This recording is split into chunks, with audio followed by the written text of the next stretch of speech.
Hello and welcome to A Blind Date with Knowledge, the podcast shining a spotlight on research in the Northeast.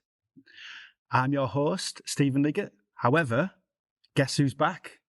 It's not Slim Shady. It's Laura Brady. Hello, Laura. Hi, it's great to be here, Stephen. I, for one, am very pleased you're back. It's been quite stressful trying to hold the fort on my own, but... Well, you've done an amazing job in my absence, and I'm just been in a transitionary period, moving from working in Newcastle hospitals to working for Newcastle University in the clinical trials unit. Fantastic. So hopefully you'll be able to secure some podcast guests maybe in the future? Oh, yes, exciting. We've been meeting lots of new people, and it's great to see the trials process from the other side. And still working in a lot of the same spheres. So definitely a lot of potential guests who are conducting some really interesting research, as well as designing research systems and processes. Fantastic. That being said, get to work. Who's on the podcast this week, Laura? So we're joined by Sarah Essex today, we are. Which is exciting because she was one of the first people that we spoke to in the first series of the podcast. So we're here to talk about one of the new projects that she's got. Yes. Or strategy, should I say. You know more about that one. I'm about to find out. Yeah, thanks for that, Laura. So a new kind of extra role that Sarah has undertaken is she's now the Regional Engagement Lead for clinical research practitioners, and I've been helping Sarah develop the strategy in terms of my new role at the National Institute for Health and Care Research. So the strategy is about developing our existing research staff and the amazing workforce that we already have. So should we find out some more? Yeah, it sounds amazing. I can't wait to hear more about the impact that this can have. Let's get to it.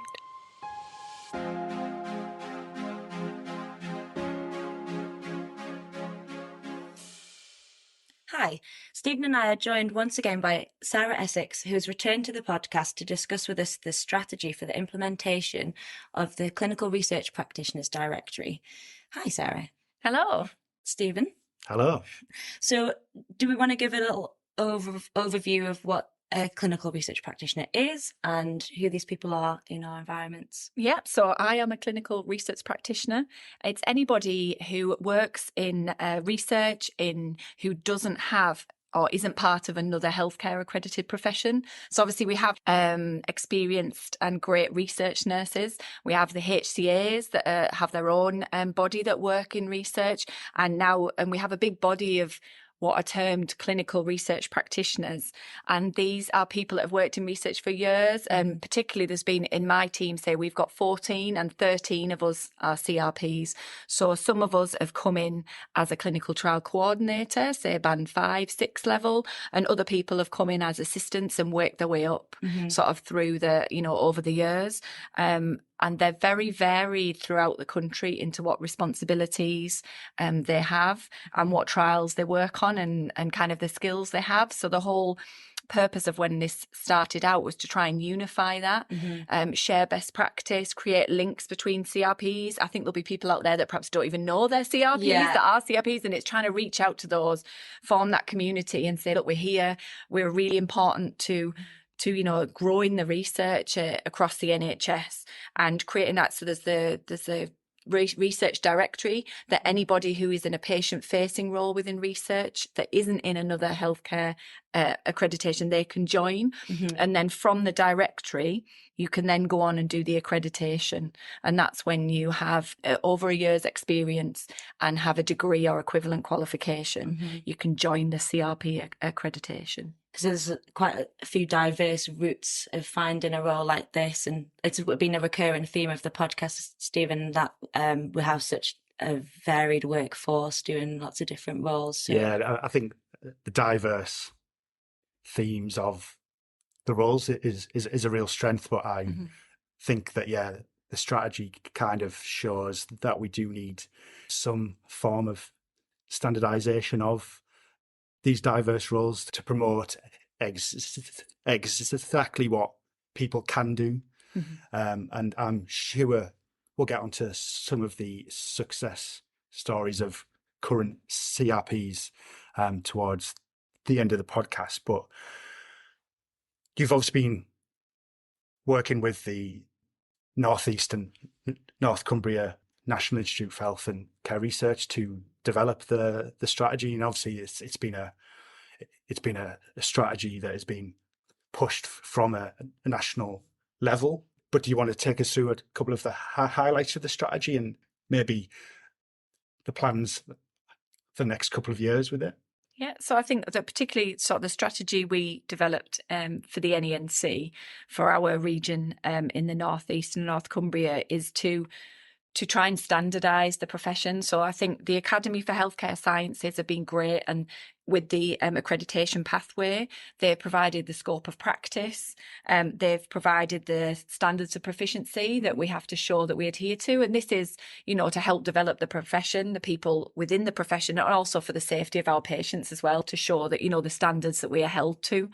And I think that what we tried to do with the strategy is to bring that all together, show the importance of being part of the directory, part of the accreditation, and the idea with, or my thoughts with the strategy, my perception was to take that to the managers to show, this is a strategy, this is something that the NIHR are really passionate about, and really, their development leads are really passionate about as well.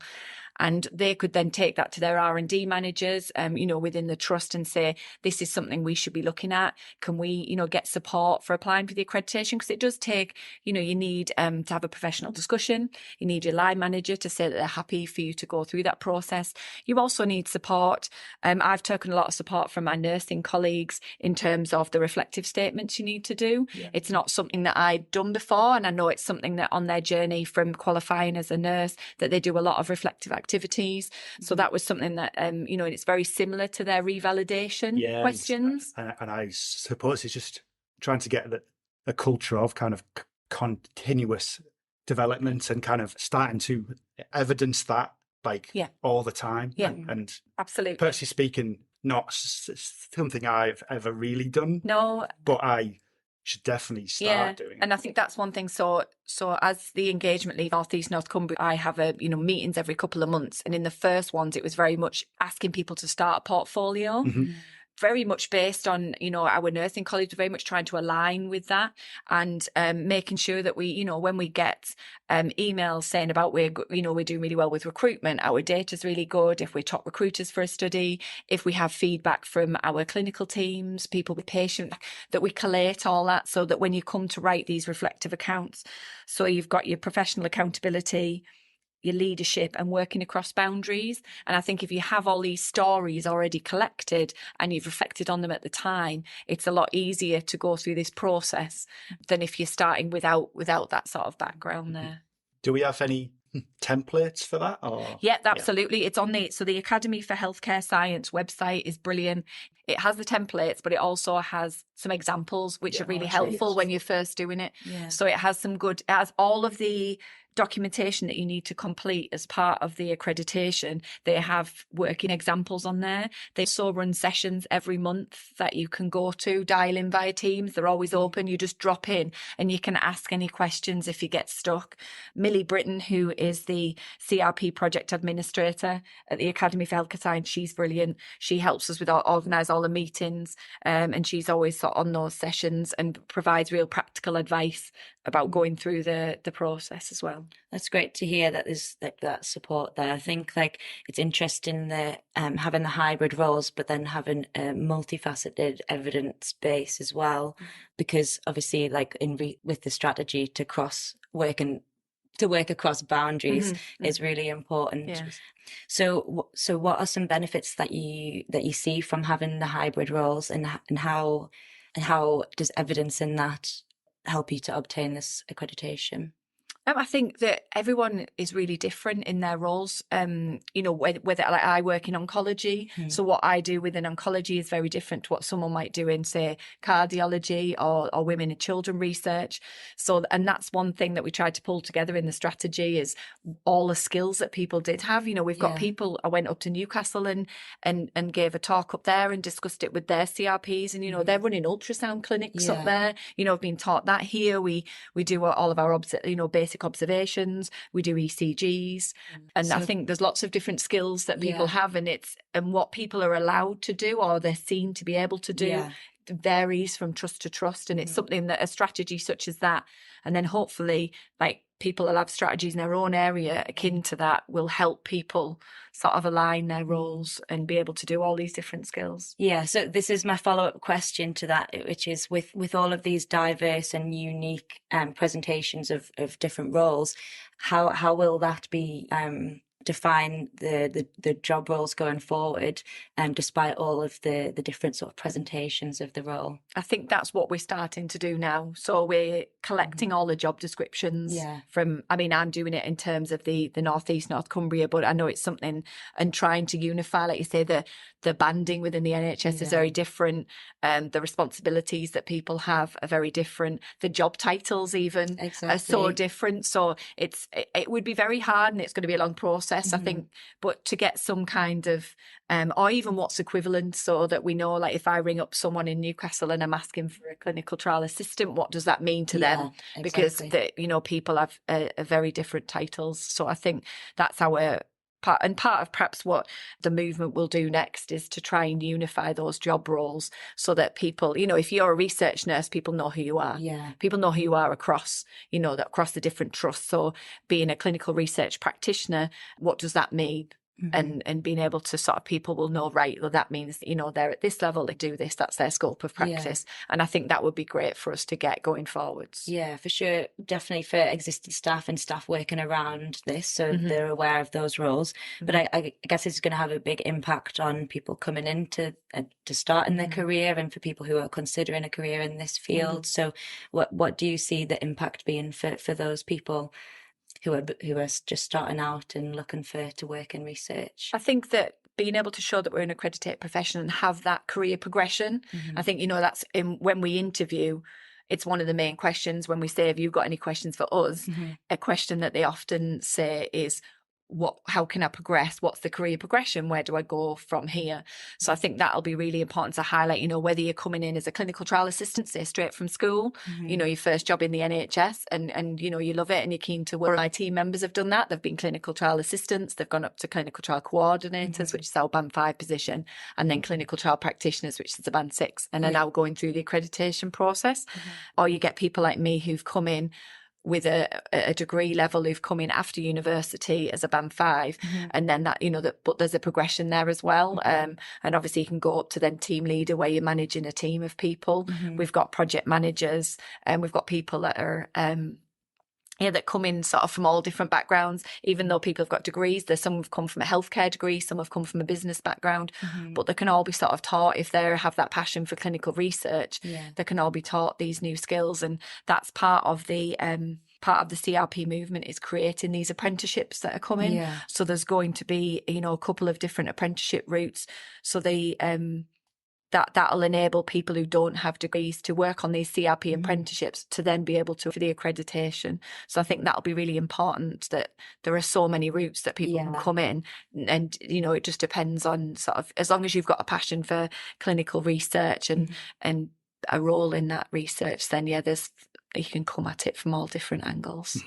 I guess just following on from that, one of the things that really impressed me a lot about your strategy was that the aims and the objectives were based on staff engagement. I know you did like a questionnaire and you went out and engaged with the CRPs, and it was things like standardized job descriptions came out.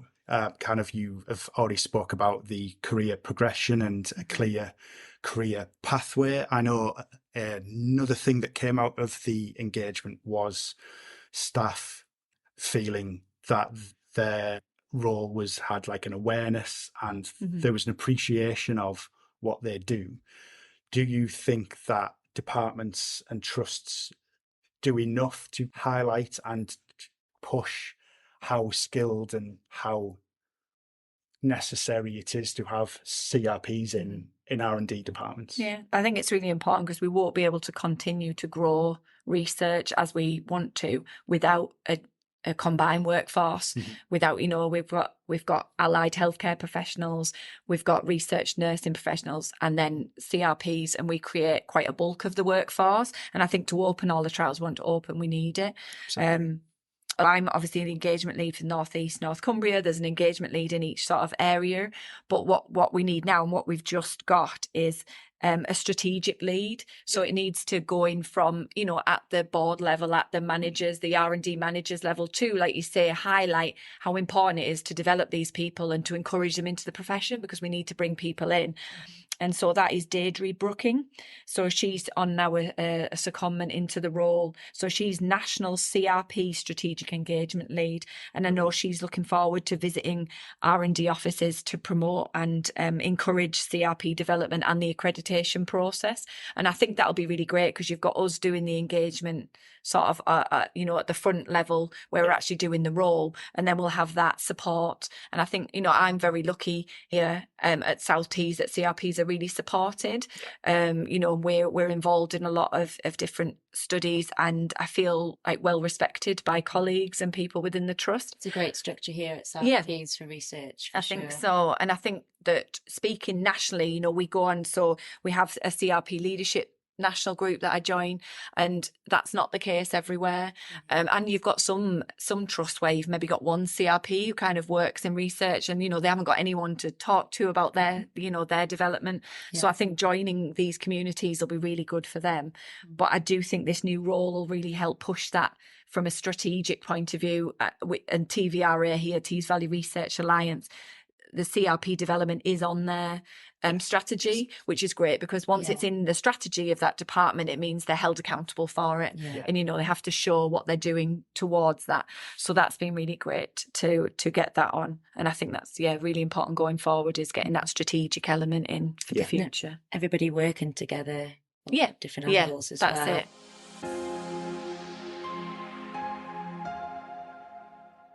So you mentioned that your role as engagement lead is on a regional level. You've briefly touched on it there, like the structural differences in departments and around the region. Do you feel optimistic that this strategy will be implemented and promoted to get the results that you're looking for? I think so. I don't think I'd be doing the role that I do if I didn't. But I think we had our first one at a national conference in March of this year, and myself and a couple of the CRPs from the region attended, and it was brilliant. It just really galvanised and made us all, we came back with that reinvigorised for the whole movement. It was a room full of CRPs. We had lots of talks, examples of what people are doing. And I think that really helped and showed it. Yes, excellent buffet, some really good posters on what people are doing in their own areas. And I think that everyone came away with like a yes, there's so many people, and it's really backed by the NIHR. And I think this new post as well shows that. So I'm really hopeful, but I'm happy to travel anywhere for the NENC. I've been to County Durham and Darlington, North Tees, obviously South Tees, and been up to Newcastle.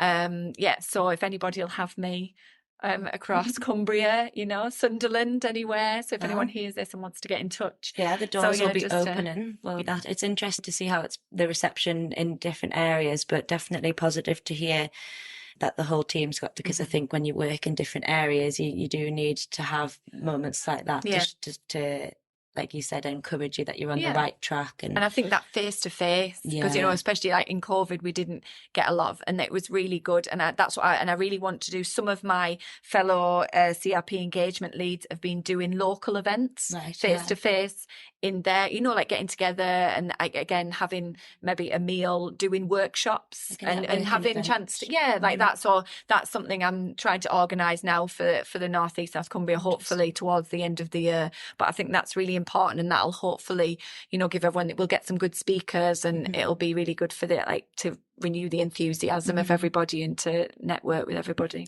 Yeah, exactly. We'll come along and do a large podcast. Yeah, exactly. We Yeah, could have speaking to everyone. round table. They exactly that phenomenon that you've explained with all the leads getting together. It could be great for CRPs who maybe even don't know currently that they're CRPs to have an opportunity to get together in the same way and feel refreshed and revitalized in their roles. And again, give you the opportunity to start building their portfolios with them and get them registered and grow the directory. How have you seen the directory evolve since it started? So I think now, when I've had a look today, there are nearly 2,000 members on the directory. Wow. And obviously many of these then go on to go through the accreditation. But the change in this last year has been the opening of the gateway. So this is for people that are in the profession that don't have a degree or an equivalent, which is a big thing that I raised as soon as, and a few of us did as soon as we were in post, because myself in my team, I've got a lot of people that don't have a degree or equivalent qualification. And they're amazing clinical research practitioners. Exactly. Already doing great jobs and who are achieving a lot right now, but have the potential to achieve a lot more with the support of a network and accreditation. That's it. So, and I think that was something that the NIHR really listened to, and the Academy for Healthcare Sciences, and they really worked together to create this gateway. And it took a while, because obviously you've got to make sure that there are steps in place to make sure we're getting, the right people in. So that's open now, and that's for 3 years experience is a minimum. It does involve an extra step, so there's an extra forms to fill out, and that just lets you look at your scope of practice and your experience you've got, and also any training you've done going along the way, which can be a lot for people who have worked for a number of years. Absolutely. There's and then that gets submitted to the Academy for Healthcare Science. They'll then have a look at it and reply and say, we need more information, or yes, you can go through. So it's just that extra little step before you go through the same accreditation process as was open before. So, but the idea behind that being limited is that they want to make the accreditation in line with other healthcare accreditations where, like nursing degree is required. So, but by the time this closes, we're hoping that we'll have the apprenticeship pathways open so that people then that come into the profession without a degree or equivalent can work on those, and then they'll succeed in that apprenticeship and then be able to apply for the accredited register. So that's good. So there are going to be pathways open for these people. So I think these apprenticeships will be great once they're up and running.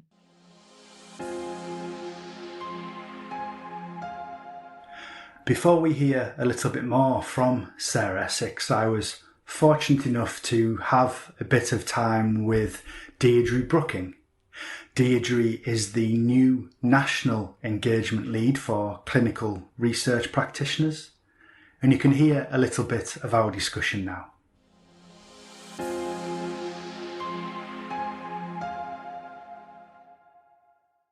Hello, Deirdre. Thank you so much for giving up a bit of your time to speak to me today. Hope you're well. Hi, Stephen. Yes, I'm very well, thank you. Thank you for inviting me to come and chat with you today about this new role. Huge congratulations on the appointment. What first attracted you to applying for the role and the opportunity of being the National Engagement Lead? I was really at the origins of the CRP programme, and I feel that I was really quite suited to taking on this role because I could tell the story. And I think everybody likes to hear a story and know the origins of, how things started and where we're at. It really helps in their understanding. And I, with a few of my colleagues and some senior nurse leaders and NHS England, sat round a table, it must have been maybe 7-8 years ago. And we started discussing this workforce that were leading in clinical trials. And we had about over 100 different names. I think Sarah Essex has mentioned that in the past. In every single organisation, we had different roles, responsibilities, called a different name, and yet nobody really seemed to understand what we did or who we were. So it was really timely that we get together and develop a community of practice. Hence, the directory was born, which was the prerequisite for the register.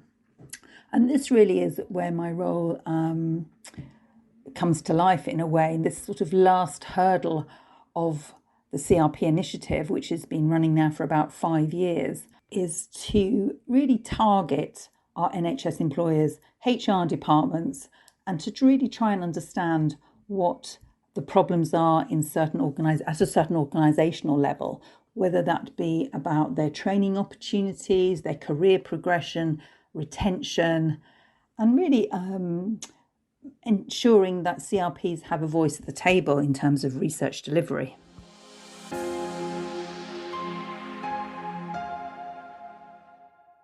Another reason why I was really interested in the role is because I feel that I really wanted to stay involved in this initiative.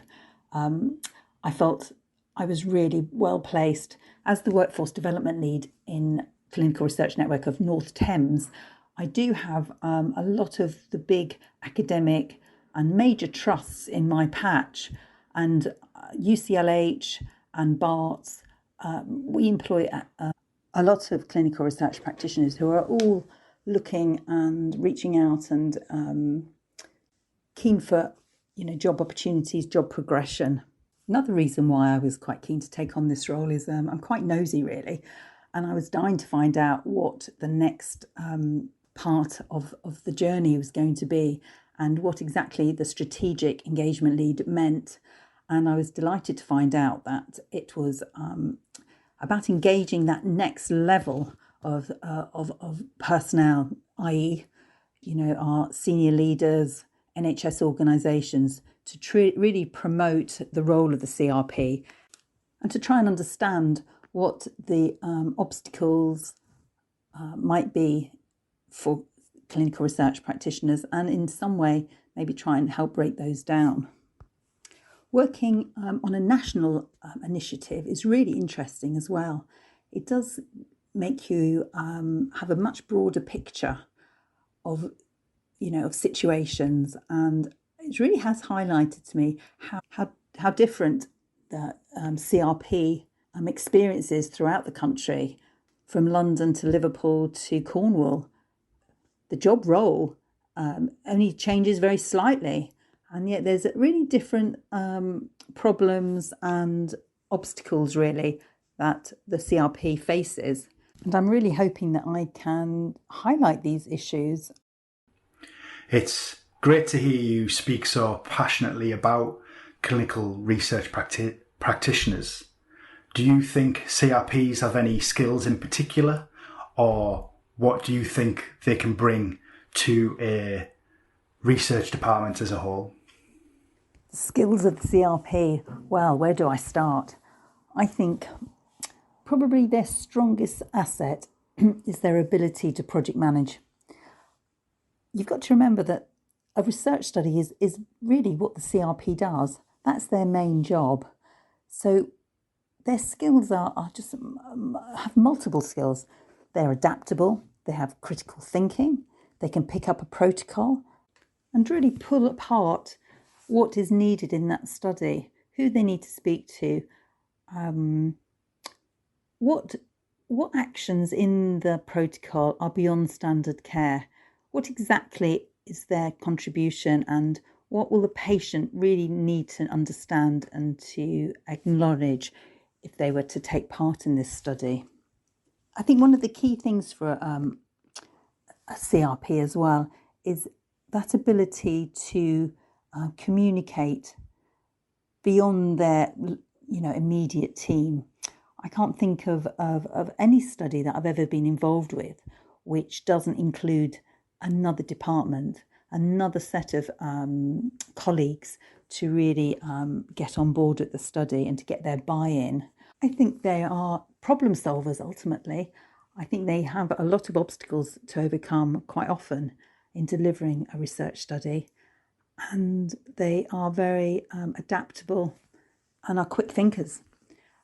You've got to remember, yes, that they are just one part of a research team, and they work with our nurse colleagues and radiology and consultants and other clinicians to really bring about the successful delivery of a study.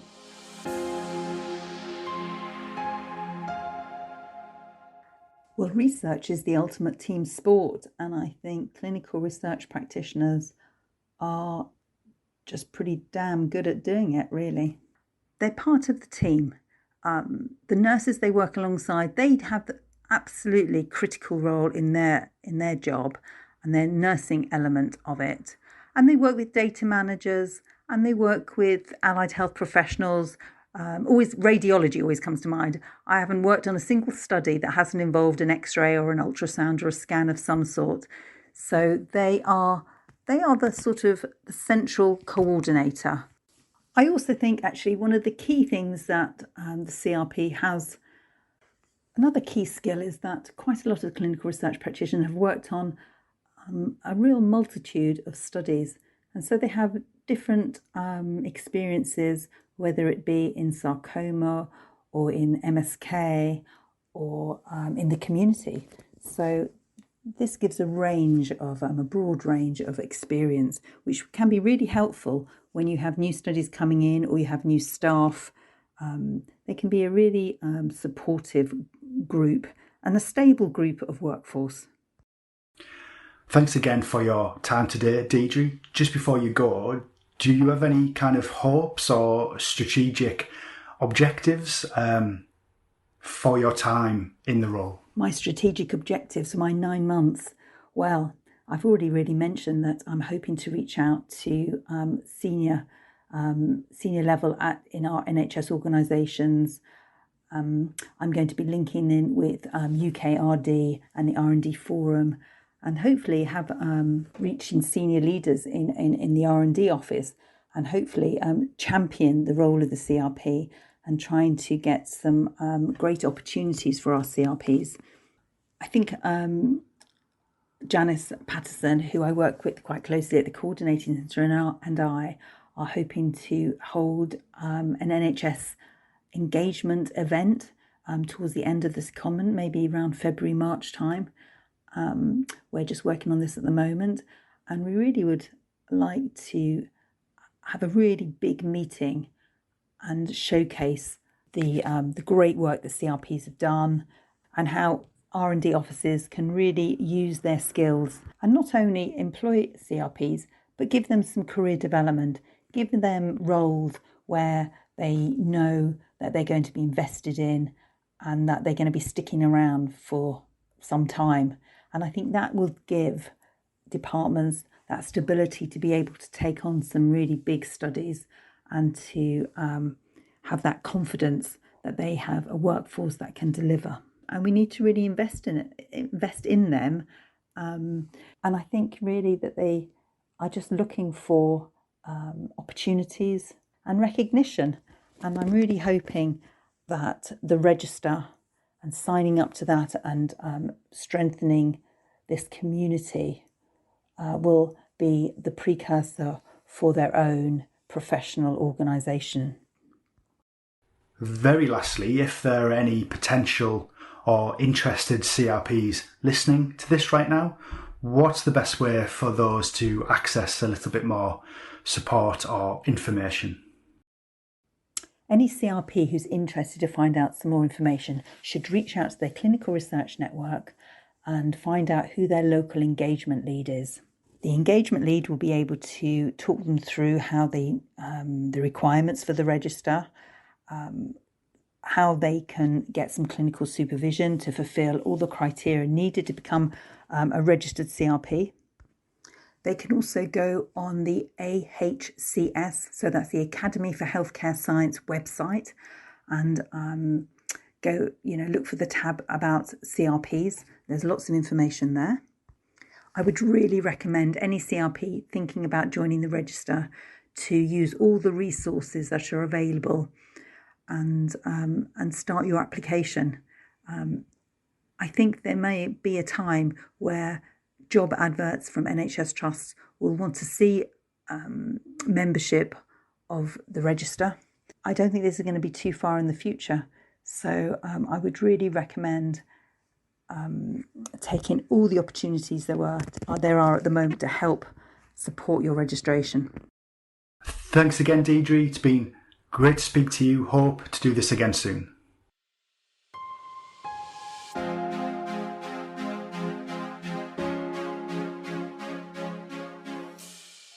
portfolio.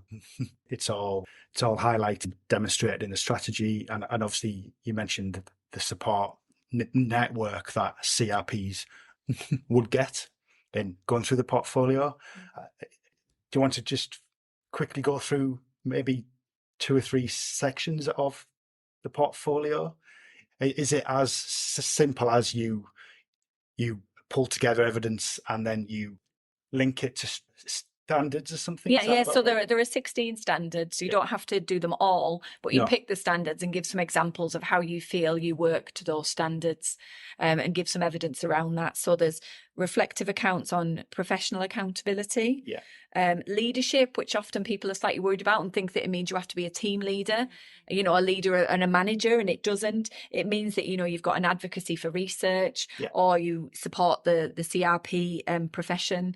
It could be that you lead on a study, and, you're managing clinicians and saying, right, well, these patients need to be seen at this time. Absolutely. That's leadership. So leadership in the sense that you feel like, you have to be managing people, but there's lots of different examples of good leadership. So I would, if anyone's worried about that, to the Academy for Health website, there's loads of good examples on there. Interesting that you say that as well, because you mentioned the drop-in sessions before, because I think people who are already working in these roles, like you're saying, like it represents in a lot of diverse ways, but like just taking initiative and being proficient at the jobs that they're doing can be demonstrated, and sounds like a lot of different ways. That's it, definitely. So these drop-in sessions are really great if you have, if you're worried about whether what you're saying is right, or fits that standard. And then there's working across boundaries as well, and just looking at your scope of practice.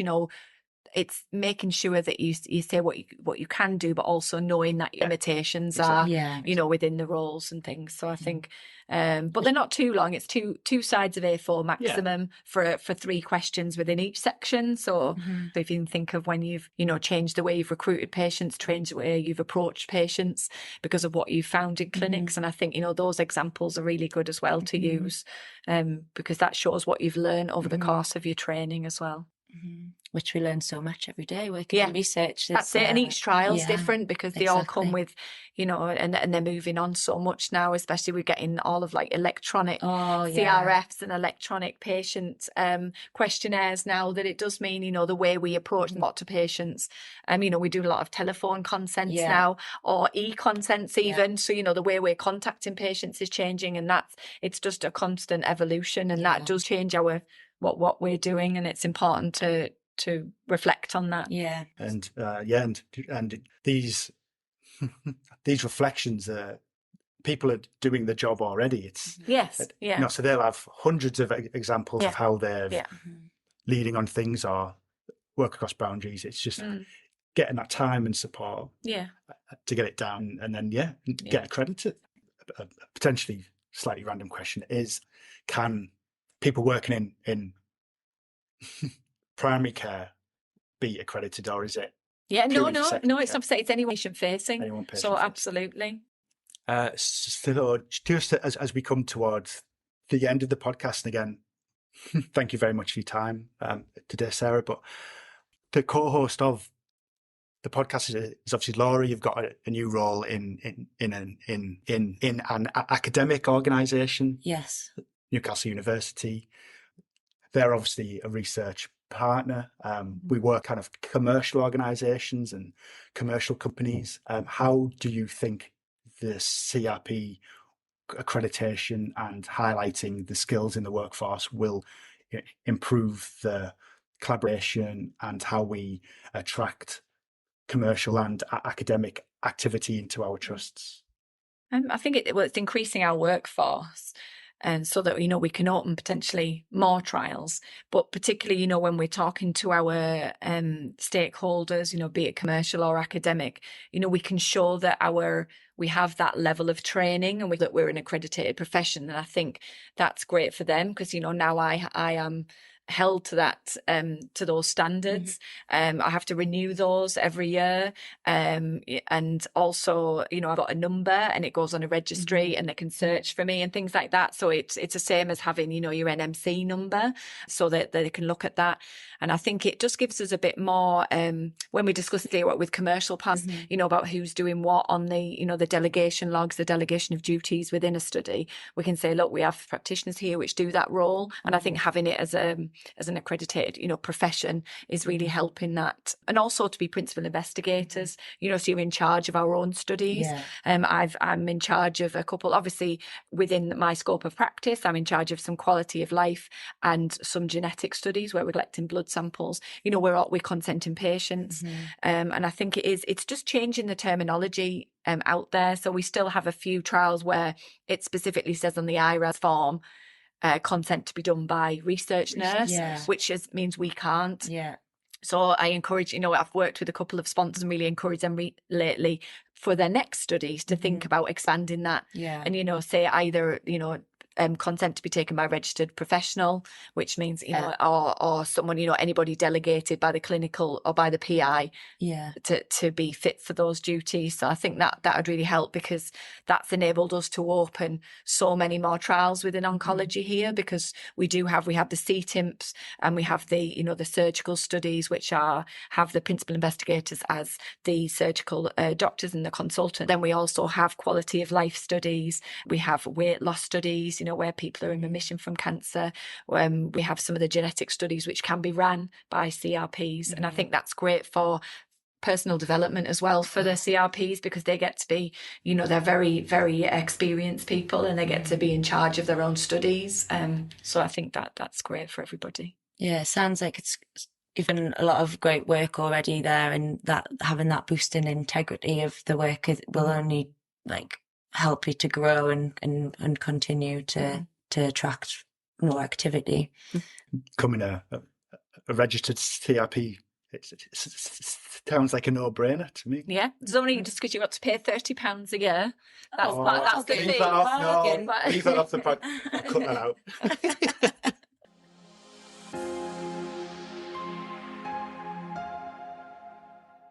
So it's been great to hear about how it's gone so far, and I look forward to seeing how it grows over the next few years and evolves after that.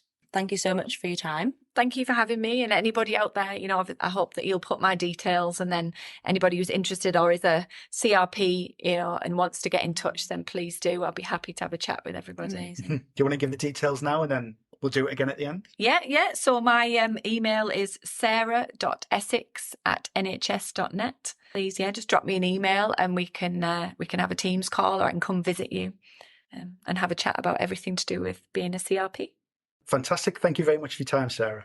Amazing. Thanks.